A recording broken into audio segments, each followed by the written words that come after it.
Here begins the interview with the devil. I have uncovered the secret code by which I can pick up your thoughts. I have come to ask you some very plain questions. I demand that you give me direct and truthful answers. Are you ready for the interview, Mr. Devil?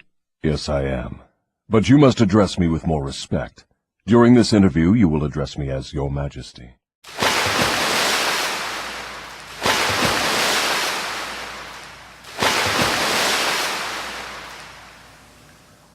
Welcome back to Badass Conjure, the House of Ajay, and No Narc Network TV. I am the Oracle / BadassWitch, Oshun Ajay.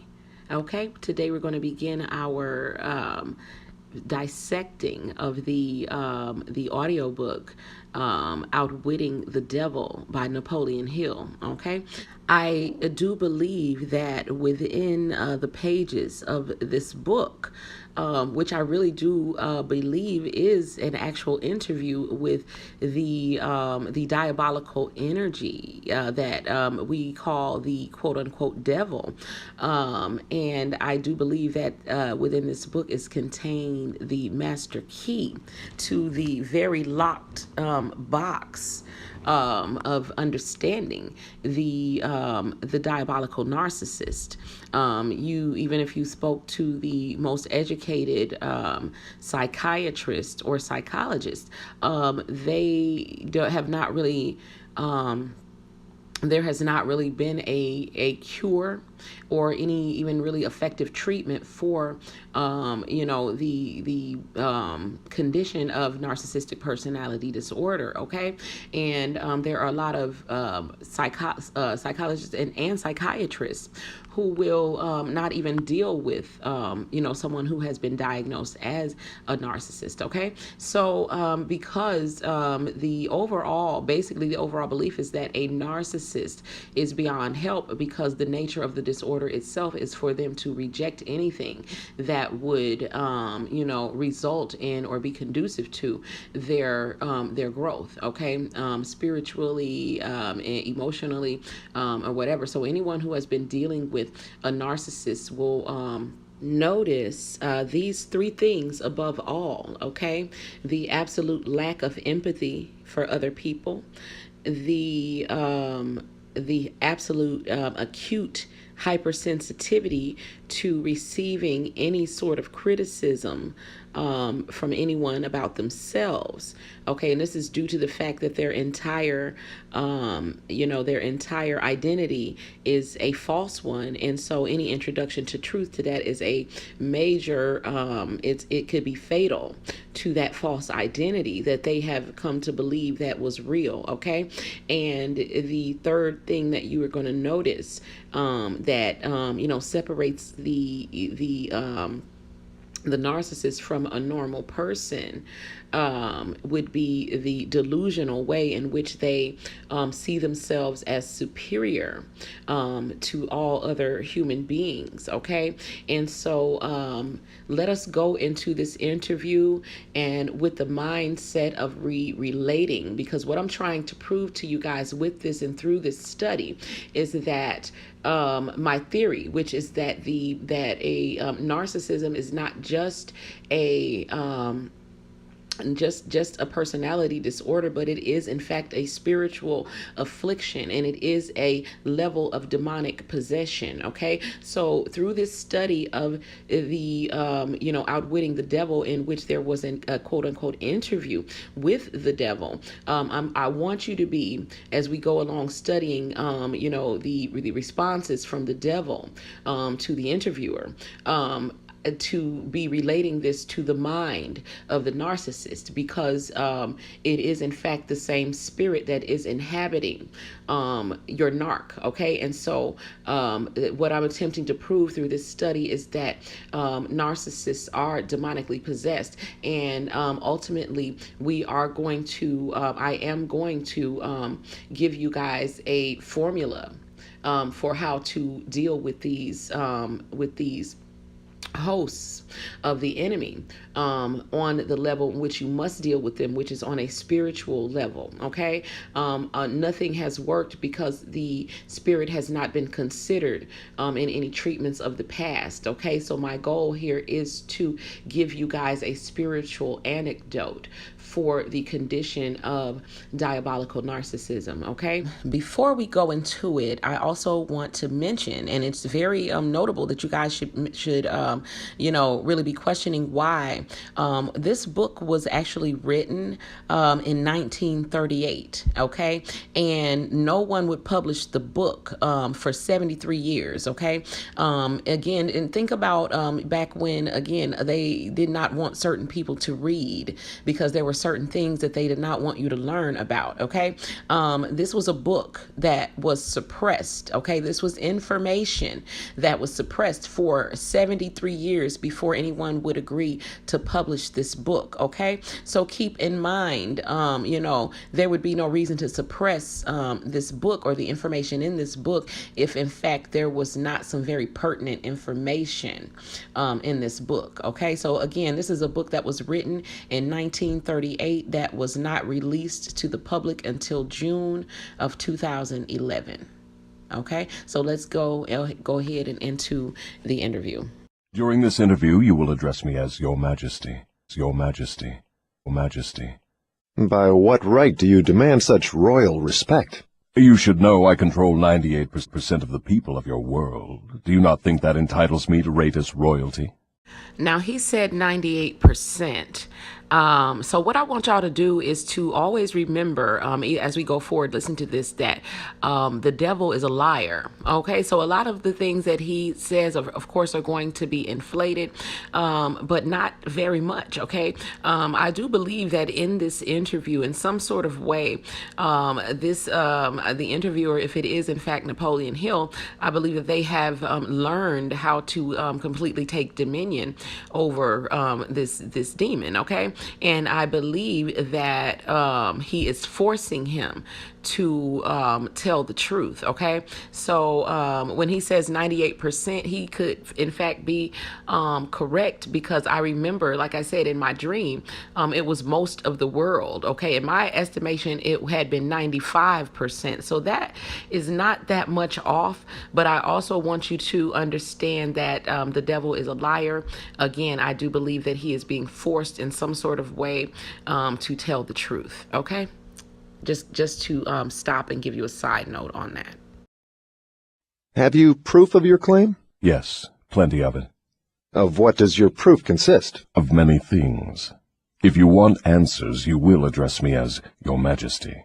Now, as we go along, I want you guys to pay attention to the similarities, the actual identical nature of the narcissist and the quote-unquote devil. Okay, so basically, the devil is demanding that he be put at a certain status before he will give in to what the interviewer is asking for.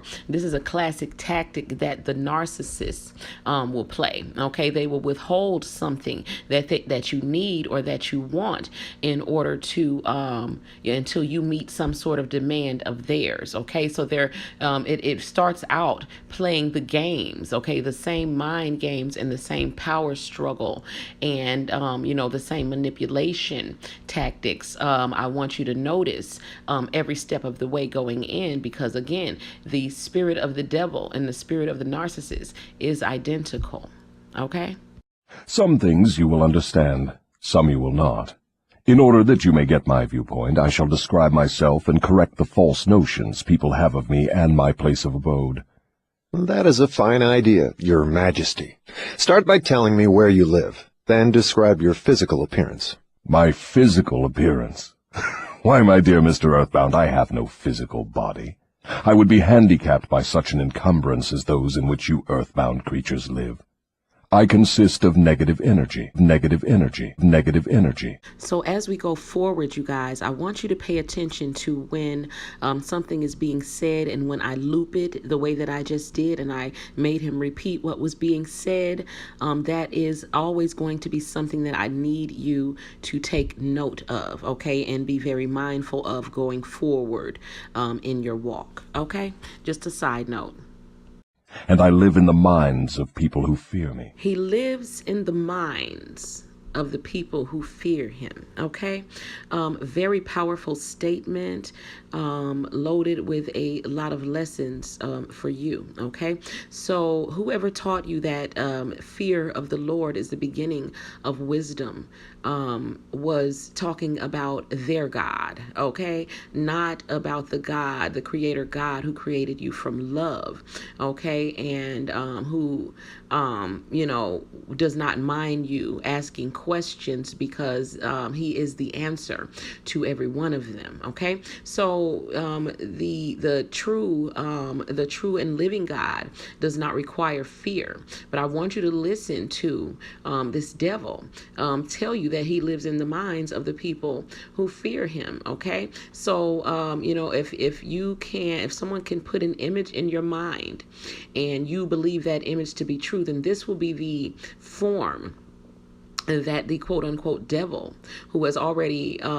admitted to you that he is just negative energy, will take, okay? So he will take whatever form that you imagine him to look like, okay? And knowing that, and imagine someone knowing that if they put an image in your mind that you're going to create it and make it real. Imagine someone putting that image on television or in a movie or in a book that you were reading, and understanding that once you accepted that image as you know, representing that energy, that you would help participate using your own energy, unknowingly using your own mind power to help give a form to this quote unquote energy, okay? I also want y'all to think about the movie Bird Box, and if you haven't seen it, see it. It was on Netflix when I saw it. It may still be there, but it basically what was happening in the movie Bird Box was that this energy was basically formless, the way that it was represented in the movie, but it was moving about and doing lots and lots of damage. And this is the same energy that we speak of as the devil, okay? And basically the devil is telling you that he lives in your mind, and that the fear of him has been placed there in some sort of way, okay? Even in church, they will place the fear of the devil in your mind, and we're going to talk a little bit more about that and about church and you know, all of that as well, because there are a lot of devils in church. But I do not want to get off of the subject. Back to the book, and also, you guys, I am going to be cutting these videos up into smaller chunks so that you know, they are digestible, so that the videos are not too long, and so that with each lesson going forward, that you guys are able to you know, fully again digest the information and be able to utilize it in a practical way going forward on your path, okay?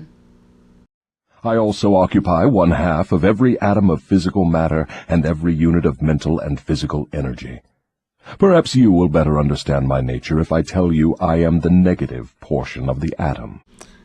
Okay, so here is an illustration of what the parts of an atom look like, okay? So I want y'all to think about the red pill, blue pill, the red and blue lights and all of that, okay? So the proton with the big blue ball has the positive charge, and it is the large charge, okay? And then the electron is the small red charge, which the devil is saying that he represents, okay? So he represents the small electron part of the atom, which represents the negative element in everything in creation, okay? And though his charge is very small, as you can see, he still claims to control 98% of your minds. So, you know, just think about that. Oh, I see what you are preparing to claim. You were laying the foundation to say that if it were not for you, there would be no world, no stars, no electrons, no atoms, no human beings, nothing. Is that correct? True. Absolutely true. Well, if you only occupy one half of energy and matter, who occupies the other half? The other half is occupied by my opposition. Opposition? What do you mean? The opposition is what you earthbound call God. So you have the universe divided up with God. Is that your claim? Not my claim, but the actual fact. Before this interview is finished, you will understand why my claim is true. You will also understand why it has to be true, or there could be no world such as yours, no earthbound creatures such as you. I am no beast with a forked tongue and a spiked tail. But you do control the minds of 98 out of every 100 people. You said so yourself. Who causes all the misery in this 98% devil-controlled world if you do not? I have not said that I do not cause all the misery of the world. On the other hand, I boast of it. It is my business to represent the negative side of everything, including the thoughts of you earthbound people. How else could I control people? My opposition controls positive thought. I control negative thought. How do you gain control of the minds of people? Oh, that is easy. I merely move in and occupy the unused space of the human brain. I sow the seeds of negative thought in the minds of people so I can occupy and control the space. So he sows the seeds of negative thoughts in the minds of people so that he can occupy and control the space. Okay, so let's think about this, okay, because anytime the seeds have been thrown, this means that they have not grown yet, okay, but they have gone into the fertile soil of your mind, which is more magical than you know, okay. So when these seeds are thrown, what you will experience is worries about things that may happen in the future, things that may materialize in the future. These are the seeds of negativity, okay. So anytime you're worrying about something that has not happened yet, then you are nurturing those seeds of negativity that have been placed in your mind. Okay. And he needs those to grow in order for him to occupy and to control the space. Okay. So this knowledge is very valuable to have if you understand that any worries that you have about the future are seeds that you should need to throw out of your mind instead of nurturing by giving it your energy and giving it your focus. Okay. Because that is the way that the power of your own mind is being used against you. Okay. So I hope that the visual, and I hope that this is getting through in some sort of way. And if you're not getting it, go back and watch the video, because I'm going to help you to dig these seeds up by the root. Okay. You must have many tricks and devices by which you gain and hold control of the human mind. To be sure, I employ tricks and devices to control human thought. My devices are clever ones, too. Go ahead and describe your clever tricks, Your Majesty. One of my cleverest devices for mind control is fear. I plant the seed of fear in the minds of people, and as these seeds germinate and grow, through use, I control the space they occupy. The 6 most effective fears are the fear of poverty, criticism, ill health, loss of love, old age, and 6 most effective fears are the fear of poverty, criticism, ill health, loss of love, old age, and death. Which of these 6 fears serves you most often, Your Majesty? The first and the last, poverty and death. At one time or another during life, I tighten my grip on all people through one or both of these.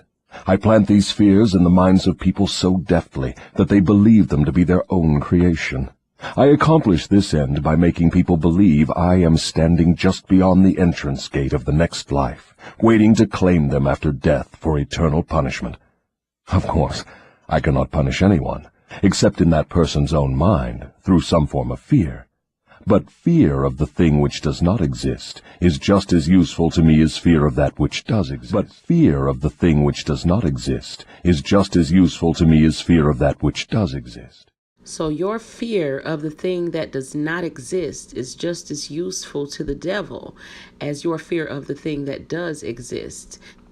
meaning that if you believe a lie to be true and you feel fear because of that lie, it will be just as real to you and be just as useful to the devil against you as if it were actually there. So it's all about what you accept into your mind to be true, because your mind is, again, a magical box that whatever you put into it, you give it life and you make it real. Okay. The enemy knew this before you knew this. Okay. But now that you know this, the ultimate goal is to reclaim total power and total control over your own mind. All forms of fear extend the space I occupy in the human mind. All forms of fear extend the space I occupy in the human mind. All forms of fear extend the space I occupy in the human mind.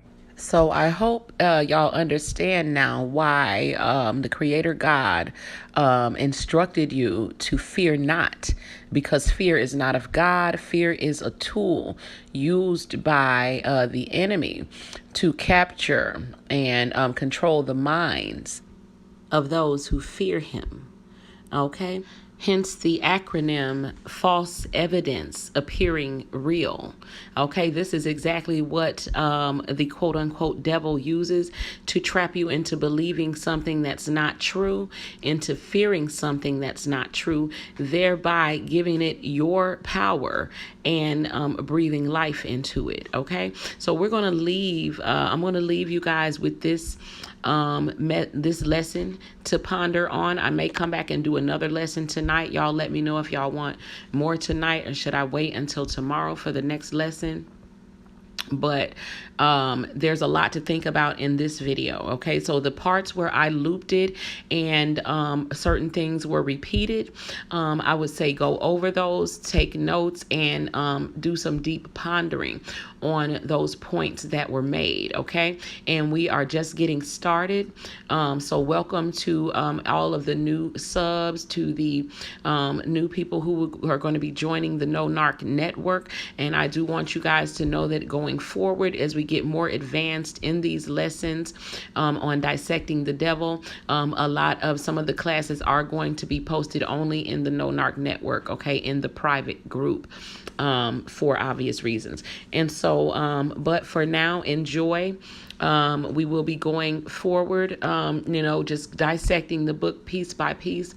The points that were made, and the reason for this again is because I do believe that in this book is the antidote to narcissistic personality disorder. Okay, so from here on out, we are speaking of, when we speak of the devil, we are also speaking of the spirit that your narc is playing host to. Okay, and you will find the behavior being identical. Okay, so I'm gonna leave you guys with that to think about for the evening. I may come back with another lesson. Either way, until we meet again, my people, keep it classy, keep it clean, and do what you gotta do to make shit happen. Peace.